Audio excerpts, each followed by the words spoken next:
Iran অনেক আগে থেকেই জানে যে খোলা জায়গায় সামরিক স্থাপনা স্থাপন করলে তা সহজেই ধ্বংস করা যাবে। বিশেষ করে ইরান ইরাক যুদ্ধের সময় তারা দেখেছে শত্রুপক্ষের মিসাইল সরাসরি শহর আর ঘাঁটিতে আঘাত কিভাবে করছে। তখন থেকেই তাদের কৌশল পাল্টায়। তারা মাটির নিচে পুরো একটা আলাদা জগৎ তৈরি করেছে, যা এখন আমরা মিসাইল সিটি বলি। বাইরে থেকে এই জায়গাগুলোকে সাধারণ পাহাড় বা মরুভূমির মতো দেখায়, কিন্তু ভেতরে ৮০ থেকে ৯০ মিটার নিচে বিশাল টানেল, মিসাইল রাখার হল, কমান্ড সেন্টার, এমনকি থাকার জায়গা পর্যন্ত আছে। মানে এক ধরনের ভূগর্ভস্থ শহর। সবচেয়ে গুরুত্বপূর্ণ একটা জায়গা হলো ফোর্দু নিউক্লিয়ার ফ্যাসিলিটি। এটা এতটাই গভীরে বানানো যে শক্তিশালী বোমাও পুরোপুরি ভেঙে ঢুকতে পারে না। তাই বাইরে থেকে যত আক্রমণই হোক, ভেতরের বেশিরভাগ কাজ চালিয়ে যাওয়া সম্ভব। সহজভাবে বললে এটা টিকে থাকার কৌশল। ইরান জানে প্রযুক্তি আর আকাশ শক্তিতে তারা সব দেশের মতো শক্তিশালী না। তাই তারা এমন একটা সিস্টেম বানিয়েছে যেটা ধ্বংস করা কঠিন, খুঁজে পাওয়া কঠিন, আর আক্রমণ করলেও পুরোপুরি শেষ করা যায় না।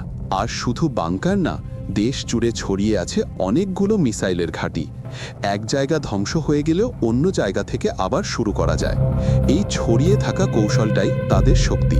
আমেরিকা বা ইসরায়েলও চেষ্টা করেছে এগুলো আঘাত করতে। তারা GBU-57 ম্যাসিভ অর্ডন্যান্স ক্যানিট্রেটরের মতো শক্তিশালী বোমা ব্যবহার করে। কিন্তু সমস্যা হলো এই বাংকারগুলো এত গভীরে আর শক্ত পাথরের নিচে যে পুরোপুরি ধ্বংস করা খুব কঠিন। তাই এখন লড়াইটা শুধু বোমার না, সাইবার আক্রমণ, গোয়েন্দা তথ্য, কূটনীতির সবকিছু মিলিয়ে একটা বড় খেলা চলছে। ইরান এখানে ভিলেন না, বরং নিজের সীমাবদ্ধতা বুঝে এক ধরনের বুদ্ধিমান কৌশল নিয়েছে। তারা সরাসরি শক্তিতে জেতার চেষ্টা করছে না, বরং এমন একটা সিস্টেম বানাচ্ছে যেটাকে হারানোই কঠিন। ২০২৫ সালে ইসরায়েল একটি বড় অভিযান শুরু করে। তারা ভেবেছিল যে তারা ইরানের ক্ষেপণাস্ত্র উৎক্ষেপকগুলো ধ্বংস করে দেবে, কিন্তু বাস্তবে কি হলো? প্রায় ৪৮০টা লঞ্চারের মধ্যে মাত্র ২৯৩টা ধ্বংস করতে পেরেছে। মানে ১০০রও বেশি তখনও অক্ষত ছিল। আর এখানেই আসল টুইস্ট। ইরান বসে থাকেনি, বরং খুব দ্রুত আবার নতুন করে তৈরি করা শুরু করেছে। তারপরই মার্চ ২০২৫-এ ইরান একটা ভিডিও প্রকাশ করে। এতে দেখা যায় ইসলামিক রেভলিউশনারি গার্ড কোরের শীর্ষ কমান্ডার মোহাম্মদ বাগেরি এবং আমির আলী হাজিজাদে একটি ভূগর্ভস্থ ক্ষেপণাস্ত্র ঘাঁটির ভেতর দিয়ে হেঁটে যাচ্ছেন। তাদের পেছনে সারি সারি ক্ষেপণাস্ত্র রয়েছে। এটা কোনো সাধারণ ভিডিও না, এটা একটা পরিষ্কার বার্তা। তোমরা আঘাত করেছো ঠিকই, কিন্তু আমরা এখনও শেষ হয়ে যাইনি। ইরানও সাজিয়ে রাখা মিসাইলগুলো ছিল সেরজিল মিসাইল, দ্রুত প্রস্তুত করা যায়, হঠাৎ আঘাতের জন্য উপযোগী। খ্যাইবার শেখান মিসাইল, নতুন প্রজন্মের প্রতিরক্ষা প্রযুক্তি ফাঁকি দেওয়ার জন্য তৈরি। গাদার এইচ মিসাইল, রেঞ্জ ১৭৫০ কিলোমিটার, আগের হামলায় ব্যবহার হয়েছে। এমাদ মিসাইল ২০০০ কিলোমিটার রেঞ্জের, খুব নির্ভুলভাবে লক্ষ্যবস্তুতে আঘাত করতে পারে। হাজ কাসেম মিসাইল, শহীদ জেনারেল সুলেইমানির নামে নামকৃত, ১৪০০ কিলোমিটার রেঞ্জ, নামটাই একটা রাজনৈতিক বার্তা। পাভে ক্রুজ মিসাইল, নিচু দিয়ে উড়ে রাডার এড়িয়ে যেতে পারে, ১৬৫০ কিলোমিটার পাল্লার ভূমি আক্রমণের ক্রুজ মিসাইল। আর আছে ক্লাস্টার ধরনের ওয়ারহেড। একটা মিসাইল থেকেই অনেক ছোট বোমা ছড়িয়ে পড়ে, ফলে প্রতিরোধ করা আরও কঠিন হয়। এই মিসাইলগুলোর রেঞ্জ এমন যে মধ্যপ্রাচ্যের প্রায় সব দেশ, এমনকি দূরের এলাকাগুলোও এর আওতায়। আর ওই অঞ্চলে থাকা যুক্তরাষ্ট্রের সামরিক ঘাঁটিগুলোও এর বাইরে না। এখন সবচেয়ে ভয়ঙ্কর প্রশ্ন, ইরানের ক্ষেপণাস্ত্র কি আমেরিকার মূল ভূখণ্ডে পৌঁছাতে পারে? বর্তমান বাস্তবতা না হলেও ভবিষ্যৎ কিন্তু খুবই ভয়ঙ্কর হতে পারে। ইরানের সবচেয়ে দূরপাল্লার ক্ষেপণাস্ত্র হিসেবে সেরজিল ও গাদার পরিচিত, যেগুলো সর্বোচ্চ পাল্লা ২০০০ থেকে ২৫০০ কিলোমিটার। এই রেঞ্জে পুরো মধ্যপ্রাচ্য, ইসরায়েল, পূর্ব ইউরোপ এবং দক্ষিণ পূর্ব এশিয়াতেও পৌঁছাতে পারে। আমেরিকার পূর্ব উপকূলে পৌঁছাতে দরকার ১০,০০০ কিলোমিটার, মানে বর্তমান ইরানি মিসাইল সেখানে পৌঁছাতে পারবে না। ২০২৫ সালের নভেম্বরে ইরানের রাষ্ট্রীয় গণমাধ্যম তাসনিম নিউজের দাবি, ১০,০০০ কিলোমিটার পাল্লার একটি নতুন ICBM প্রায় প্রস্তুত করার পথে ইরান। খোররামশার 5 মিসাইলের দাবি, রেঞ্জ ১২,০০০ কিলোমিটার, এর গতি মাক 16। কিন্তু পশ্চিমা সামরিক বিশ্লেষকরা বলছেন এসব দাবি যাচাইযোগ্য নয়।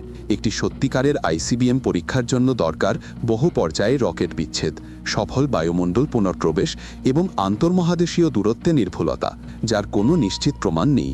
কিন্তু ইরান তার স্যাটেলাইট লঞ্চ ভেহিকল প্রযুক্তি ব্যবহার করে 2035 সালের মধ্যে সামরিকভাবে কার্যকর আইসিবিএম তৈরি করতে পারবে, যদি তারা সেই সিদ্ধান্ত নিয়ে থাকে।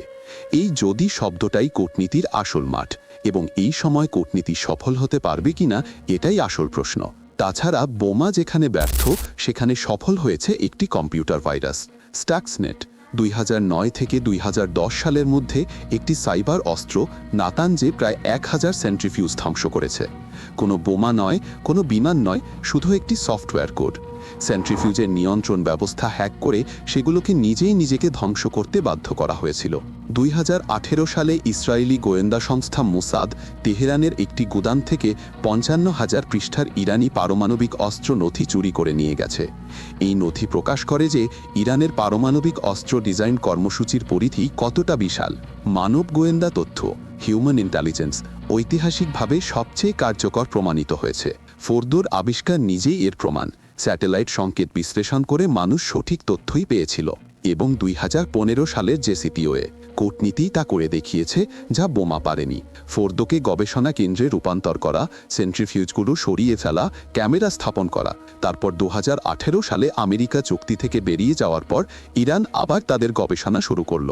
2026 সালের ইসরায়েলের হামলায় নাতানজ নিউক্লিয়ার ফ্যাসিলিটি অনেকটা ক্ষতিগ্রস্ত হয়েছে, কিন্তু ফোর্দো নিউক্লিয়ার ফ্যাসিলিটির ভেতরের আসল অংশ কতটা ক্ষতি হয়েছে এটা এখনও পরিষ্কার না। আর সবচেয়ে গুরুত্বপূর্ণ বিষয়, ইরান থেমে নেই। ওরা আরও গভীরে নতুন টানেল খোঁড়া শুরু করে দিয়েছে। বিশ্লেষকদের ধারণা, ইরান 1-2 বছরের মধ্যেই আবার আগের মতো ইউরেনিয়াম সমৃদ্ধ করার ক্ষমতা তৈরি করতে পারবে, কারণ তারা এই কাজটা অনেক দিন ধরে করছে।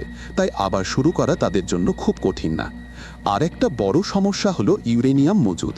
হামলার আগেই ইরান এই উপাদানগুলো আলাদা আলাদা ভূগর্ভস্থ জায়গায় ছড়িয়ে রেখেছে, তাই এগুলো কোথায় আছে সেটা কেউ নিশ্চিতভাবে জানে না। হামলার আগে ইরান প্রায় 60% পর্যন্ত ইউরেনিয়াম সমৃদ্ধ করছিল। 90% হলে সেটা অস্ত্র তৈরির পর্যায়ে চলে যায়, মানে তারা খুব কাছাকাছি পৌঁছে গিয়েছিল। বিশেষজ্ঞদের মতে, যদি সিদ্ধান্ত নিত তাহলে কয়েক সপ্তাহ বা কয়েক মাসের মধ্যেই তারা প্রথম পারমাণবিক ডিভাইস তৈরি করতে পারত। এখন হামলার পর সেই সময়টা কিছুটা বেড়েছে, কিন্তু কতটা বেড়েছে আর কত দিনের জন্য এটা কেউ নিশ্চিত করে বলতে পারছে না।